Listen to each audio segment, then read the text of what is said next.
Hey guys, welcome back. It's time to take a look at and tear apart the new PWCC box authentication. PK has covered it already, and from what I've seen, Rusty did at least talk about it at one point. Yes, the PAX off camera is a huge issue, but it's more than that. Anyone that's tuned into the channel for a long period of time probably realizes that, but I'm going to go through the many reasons why I personally wouldn't trust them, regardless of this video coming out, but especially because this video comes out. So it's not the fact that they don't know what they're doing, it's that and other things. So let's... If any of this is news to you after you watch the video, I'll put links to a bunch of the previous PWCC related videos in the description. You can check those out if you want more, I guess, screenshots, evidence of all of the things that will be discussed. But yeah, first we're gonna look back in recent times, and probably the reason that they're doing this, we had that resealed Expedition box. Did they know what they were looking at the time? Probably not. These auction houses, not just PWCC, but they've sold obviously repacked boxes in the past, to the point that sometimes the cards are even loose inside the booster box, and all you have to do is shake the box itself a little bit to hear loose cards banging around inside. Should have been something that they probably checked, but again, they're just looking to pump and dump as many sales as possible so they can make a commission on each one. Clearly, they're not hiring the world's experts in Pokemon in order to check these things out, especially before when the boxes were sealed. Do they know what they're looking at? I really doubt it. So a lot of this stuff is, as I've said, with the grading companies, with PWCC, everything else, a lot of this stuff is done by people who do not have the expertise, because there's no one that has an extreme amount of Pokemon expertise that would want to work for these places. For a grading company, your graders are not Pokemon experts that have been, looking at Pokemon cards since the beginning of Pokemon. I wouldn't even say any of them are like a 10-year Pokemon expert, have been collecting and looking at and know how to identify all of this stuff. So I'm sure there's training of some sort, but at the same time, when they get 30 seconds per card, or in the case of a booster box where they're just going to blame it on whoever sold it to them, or whoever's selling through their platform, stuff like that, then by all means, they're just going to pass the buck. This is a lot of pass the buck, and I think this reseal authentication process that they're showing here is that same thing. So who knows what's going on here, but I don't think you should trust it, not with this amount of money. It's a very shoddy process that they're probably going to use to protect themselves. If you end up with this box and the cards inside are either repacked, they're all light, they're something that's not Pokemon, there's something that's not first edition base, are you going to have a harder time to get your money back? Probably. So is this helping the customer? I don't think so. I'm not really sure how exactly, other than the fact that you know that the packs look all right inside, at least at a quick glance.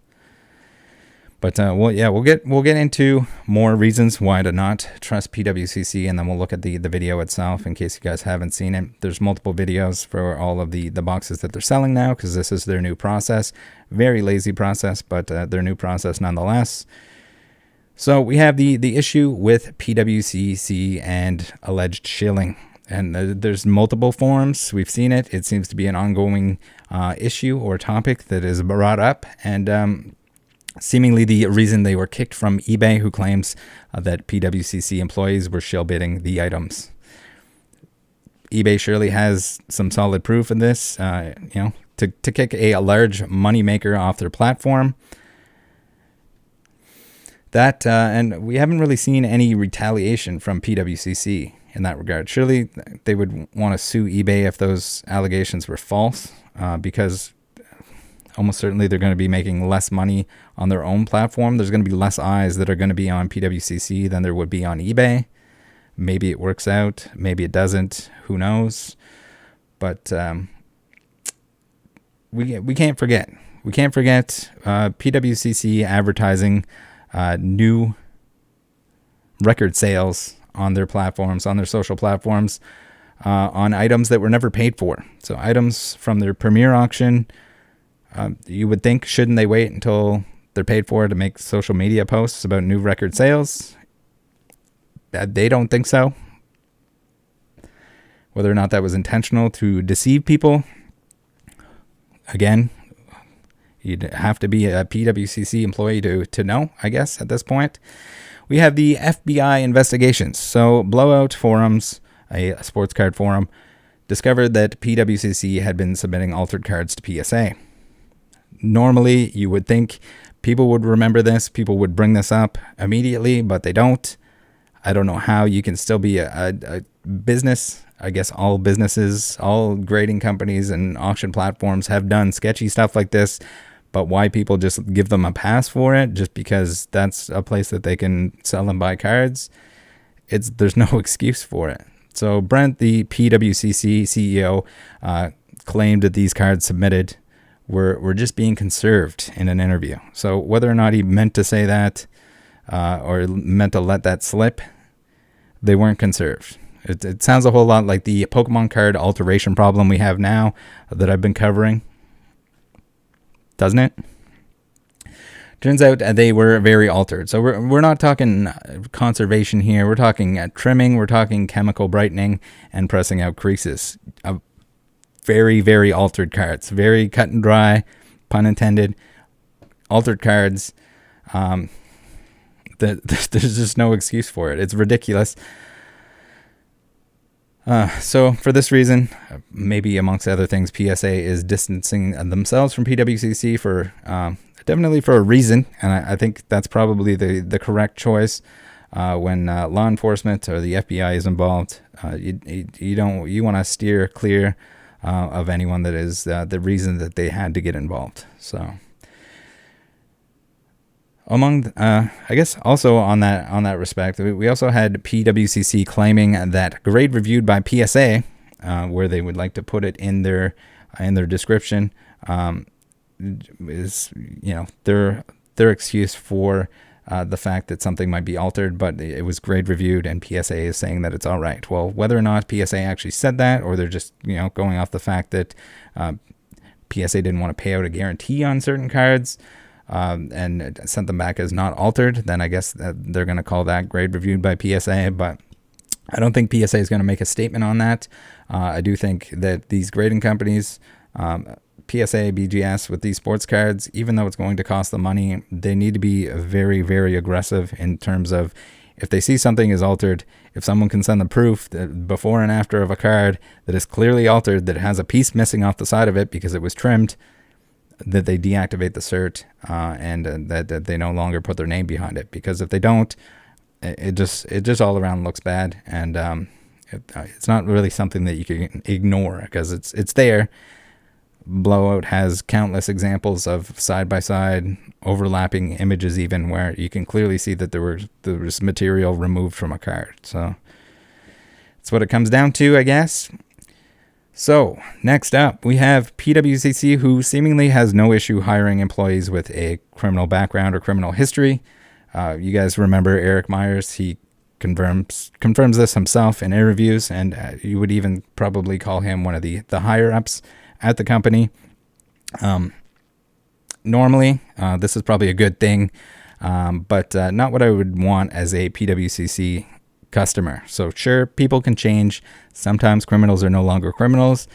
There are many businesses where hiring people who were previously criminals is a good thing and probably a little bit less dangerous than this market that we're in. When you're dealing with this much monetary value that belongs to your customers, when you have companies like PWCC regulating itself in a lot of these areas, not so much. I completely disagree. That's not what I want. If it's a bakery or something like that, and it's a prior criminal offender that's making my loaf of bread, provided they're not going to put like syringes in it or something crazy, I think that maybe that's a little bit safe. Not when you're dealing with customer money and integrity on all these items that you can screw in both directions, whether it's somebody that's selling or buying. You can screw these customers out of a ton of money. There's a lot of bad things that can go on. And when the internals of the company itself are the ones making all these regulations, because it's a highly unregulated market with collectibles, it's just a recipe for disaster. And that's about it. It's just not a good idea. And from somebody on the outside that can't see all of this stuff going on the inside, I don't want to have any part of it. Sure, if there's something that you want to purchase on there, definitely not sealed product, but if there's something that you do want to purchase on there and it's a less expensive item, you might be all right. But again, you have to do your own research. They are not going to protect you. They don't care about you. They're just looking to make a buck off of each transaction, even to the point that they seemingly want to hide the wrongdoings of sellers, of certain sellers on the platform, like J Baby Jacobson. Right, Jacob? So we have PWCC, who doesn't follow their own rules. Again, thanks to Eric Myers. He's got a big mouth. We know that PWCC employees don't have to follow their own rules, their own guidelines. Employees have privileged inside access to information that the public and their customers do not. They can tell who's selling, who's bidding, etc. And according to them, this is their own rule that they put in place. Employees are not supposed to purchase anything on the platform, according to their own rules, on their own website. Eric has admitted to getting people to bid for him, and that he was speaking with those people while auctions were taking place. So when asked, he goes back and forth in interviews about knowing or not knowing this rule. It's hilarious because he's squirming like a worm, and good on those people for kind of bringing that in on him, because there's been countless examples where people have noticed that he ends up with cards immediately after a PWCC auction. And again, in their own right to criticize that and ask for information. These companies should be as transparent as possible. If he did pick up the card later on, that should be something that's noted. If he bought it from the buyer, should be something that's noted. But when he goes out of his way to actually express the fact that he had people bidding for him, when he wanted to pretend while he was sweating bullets that he wasn't bidding on items, clearly he's breaking the rules, and he knows he's breaking the rules. So this is somebody that's out for their own benefit. This is a company that's protecting people that are wronging others in sports, maybe in Pokemon as well. We've seen more examples in sports, but again, this comes one-to-one. It ends up crossing over. The more expensive these Pokemon cards get, the more we're going to see these exact same things that happen in sports happen in Pokemon. So even if we haven't seen it yet, you got to look at one or the other. It's going to follow the same trend. As the money comes in there, you get more crooks that are looking to take advantage. So it wouldn't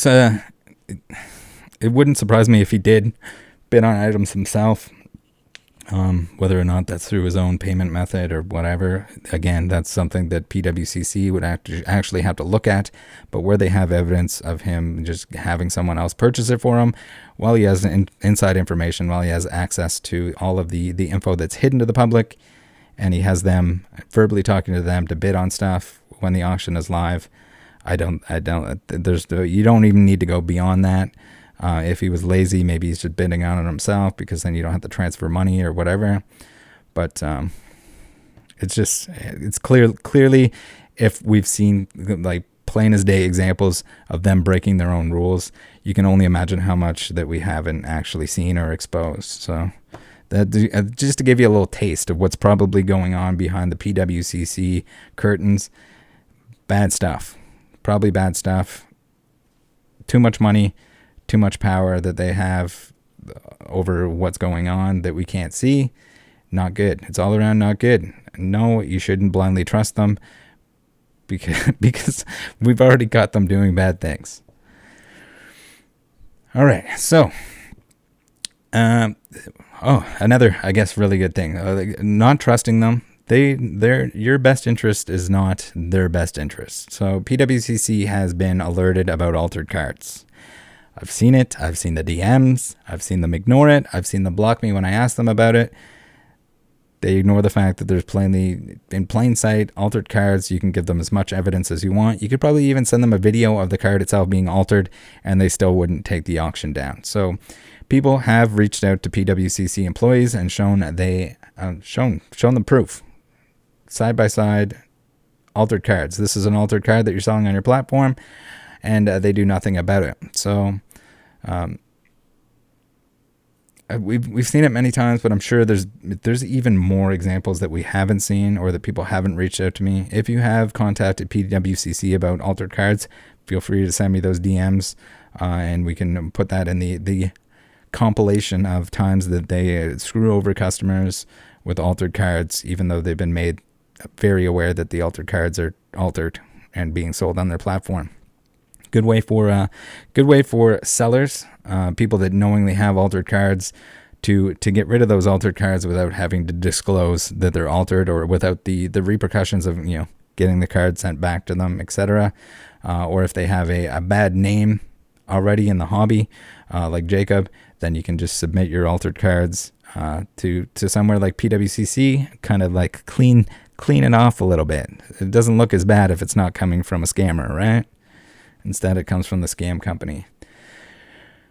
So, as I mentioned, we're talking before and after pictures of cards that were clearly altered, some to the point of overlapping. You can overlap the two images of the cards and showing the missing edge of the termed card. You can see the missing edge that used to be there on the card. These are cards that are clearly the same copy. We have identifying factors as obvious as a lot of the sports cards are numbered. We have signatures, etc. With Pokemon, it's very obvious when something is the same card because you have foil pattern that we can use in a similar way, since there are many less numbered and signed cards that have the same issue. Also, trimming is a little bit less of an issue in Pokemon, where there aren't square corners on it. Maybe the top stuff eventually you have to worry about that. But so, more of the story, they did nothing. They were shown cut and dry. This is altered. It's on your platform. You're selling it. You're helping a scammer sell this thing. You're helping pass this on to a customer that's not going to be aware of the fact that it's altered. They did absolutely nothing. They don't care about the authenticity, and they'll just shift the blame on others. They seemingly will do anything they can possibly do to make the sale happen. And then they'll probably just tell the customer to blame the grading company, sort of how Eric told me that I should blame BGS for it. It's not their job to authenticate the card itself, but I think it's their responsibility to not rip off their customers when they're made very aware that something is not legitimate anymore, that's altered, whatever it is, whether it's fake, whether it's altered, anything like that. I don't care if it's graded. If you're made aware and you're given evidence that the card that's being sold on your platform, the box that's being sold on your platform, whatever, you have basically a moral obligation to your customer to remove it. That's all you have to do. You don't make a commission on it, which, okay, sure, that sucks. Maybe you piss off one of your sketchy criminal customers that is selling products through or cards through your platform. I don't care. It doesn't matter. You should be looking out for your customers, the people that are buying on there. So, excuses. They're full of excuses. So, I think that's most of it. I'm probably forgetting something because there's just so much wrong that they've done, to the extent that it's hard to recall all of it. There's many specific examples. Again, I'm going to link the videos to a lot of the PWCC stuff that I've covered in the past. But I have to ask you guys, how is it that you're going to trust PWCC with this shoddy video that they put out that we're going to watch in a second here, when you shouldn't trust them with anything else? You shouldn't trust the single cards, the graded cards that are on their platform without doing your research beforehand, because they're going to sell altered cards even if they're made aware that they're altered, and then you're going to have to deal with it. So here the video, we have an employee who clearly doesn't know anything about Pokemon, or knows very little about Pokemon. They love to call it wax because they're into sports and not Pokemon cards. They clearly, whether it's somebody that set this up for them, another employee or whoever, they don't know how to record the actual box opening itself. Not sure. I figured maybe they were going to put it on their Instagram or something, but they haven't. So I'm not entirely sure whether recording for YouTube in vertical instead of horizontal on their phone. You just flip the phone. Maybe that'll give you more space so you can actually show the packs aren't going off or being swapped out or anything. We have the packs that aren't weighed here. So doing nothing, absolutely nothing to prevent someone from swapping out all the heavy packs, which is, that's where the large majority of the value is. So they could repack this box, put all light packs in there. There you go. Look, the packs are real. They don't even have to be opened if they're light packs. The light packs are significantly less expensive. Ridiculous. So we have, as people have mentioned and criticized the most, the packs are even taken off the screen here. This isn't done live. We have what is the most easily edited footage with only items on the screen at times. It's not even like the person and everything is on screen at all times. You have times where there's nothing that's moving or nothing that's hard to like place back on the screen.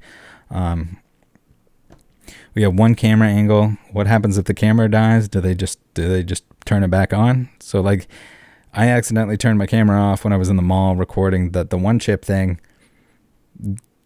That's a little less important than your booster box. The camera dies, camera turns off, power goes out, whatever, for whatever reason, it stops recording. You accidentally hit the power button or the stop recording button. Then what?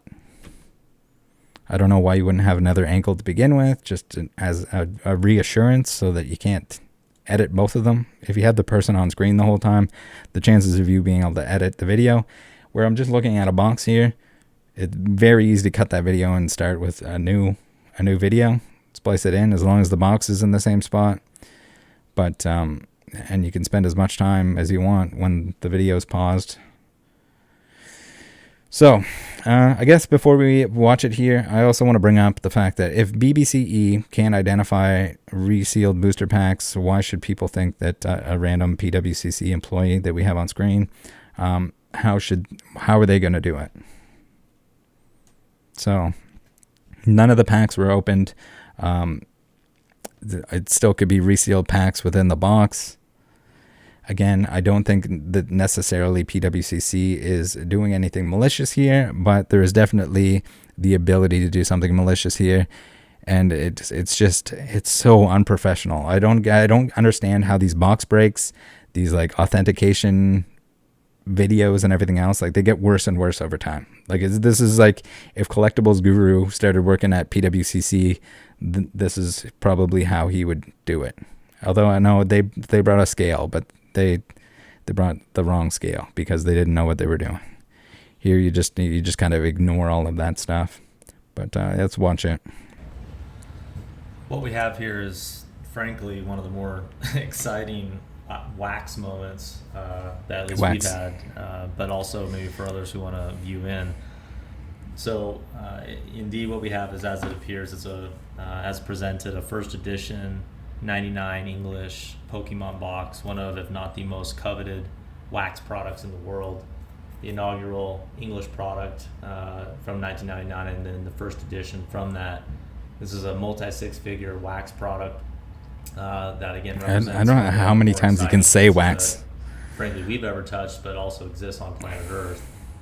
In an effort to attest to authenticity, for better or for worse, these are very important investment pieces, and as is always the case in the worlds of investments, there are people who are looking to take advantage. So we have taken the stance that vintage Pokemon is very regularly opened on camera, and so that's what we're going to do here. Well, obviously, we'll not be opening the individual packs, but we want to remove the factory plastic and then inspect the packs as they exist to confirm authenticity according to the manufacturer. We'll then reseal it with some tamper-proof stickers and be able to sell and resell the asset as long as those stickers remain intact. So here we go, and certainly the box. I'm not sure where they're like recording in like a warehouse or a wind tunnel or something. but I know my audio can get shoddy, but go the extra mile here to be extra certain. We have scissors. We're doing it with scissors. Again, nothing wrong with that, but you would think that they'd have a knife of some sort. Obviously, the value is in the box and the cards, but we'll try to maintain the plastic best we can here, and we'll put it back in the box for anybody if they wanted to maintain it. Certainly, this box appears incredibly uncirculated. Really shocking, actually. So oftentimes you're seeing boxes with accordion edges and corners. It's a little bit weird that they didn't conditioned. cut the wrap so that they could put the tamper-proof seals on the wrap instead of the booster box, but see the packs as they exist. I want to pull these out, inspect them. Certainly, upon first glance, everything appears as we would expect. But yeah, we'll pull all these out and then show a count of everything that exists. So we got everything coming off screen here. Maybe they do have a second recording where it shows really everything. Moment, to open up something this important. I don't know if we'll ever get a chance of really opening anything bigger than this. So wanting to give each pack a little bit of a view here. Again, wanting to verify we're not going to weigh the packs, but we will certainly go through each one and show the authenticity as it is, just showing the seals. I'm not going to do this on every pack. I can feel the uniformity here and how they all appear, but everything appears as we would expect. So we only check the seal on a few of them, it seems, and then the rest are just a front and back. Look at the front and the back. Again, I'm not saying that this is resealed. Yeah, 36 but packs. The process is not box. Making everything as safe as possible. As far as we know, this might be the first time anyone's ever actually opened a first edition box for this purpose, which is just to verify authenticity and reseal it. It's not. It's easily verifiable. Rusty has done it. And then Logan Paul ended up with that box. And we're actually, I think this adds value to the product. We're grateful to the asset owner for their willingness to let us do this. I think it just adds a lot of trust, to the marketplace to, know that things are 100% as they appear. So you notice there's never any mention of like a guarantee at this point, right? This probably has to be for everywhere. It's just confirmed authentic. So there's no talking about how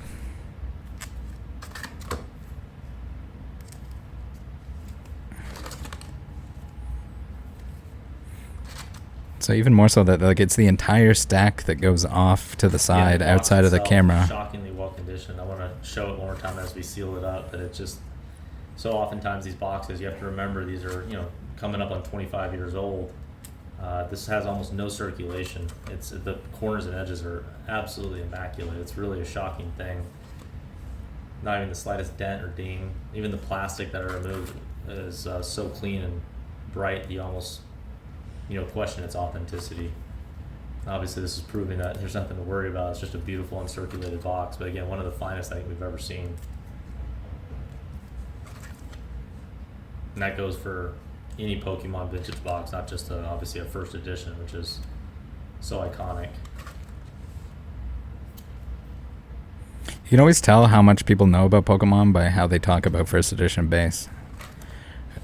Again, going through each one of these just for completeness, obviously allowing the count to be made. At least in terms of vintage total stuff.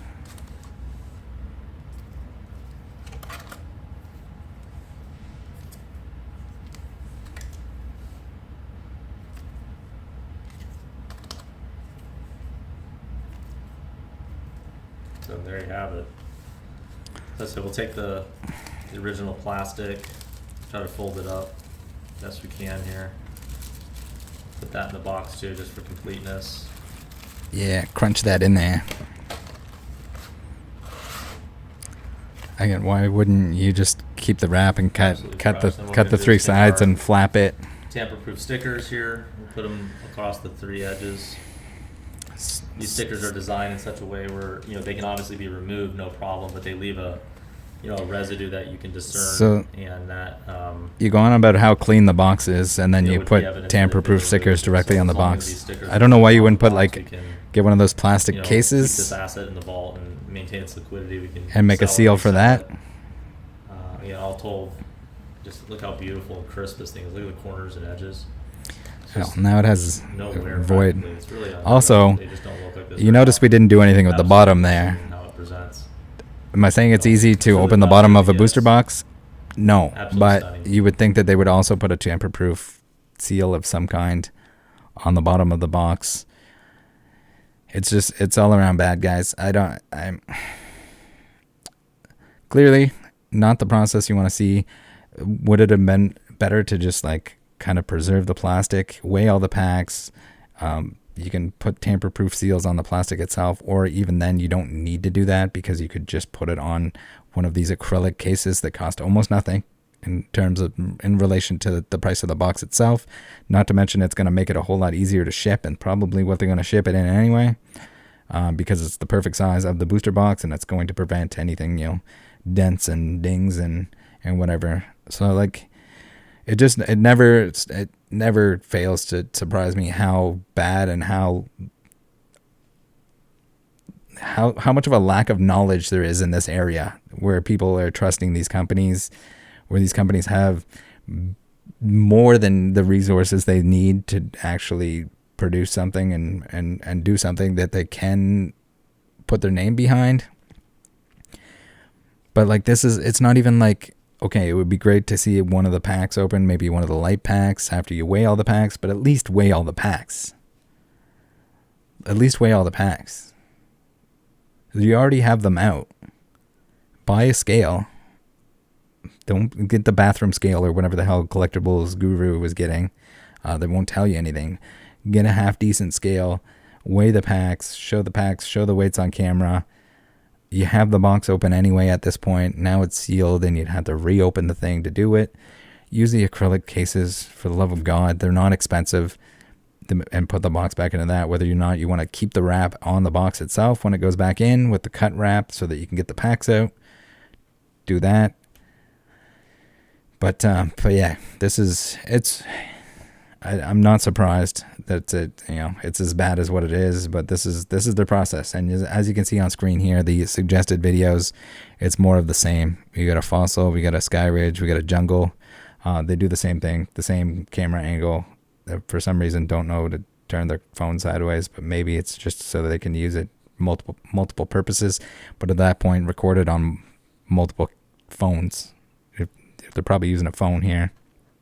Record it on multiple phones, and that way, if you really feel the need to post anything about it on your Instagram, on your wherever you want to post vertical videos, if you got I don't know if there's a PWCC TikTok or not, but that's it, guys. Let me know what you think, but it's never a dull moment in the sketchy world of PWCC. You guys take care of each other. Do not do your own research. Do not trust these companies, especially not this one in particular. You got to look into this stuff yourself, especially if it's expensive purchases. That's about it. All right, take care. Join the Discord. See you next time. Bye.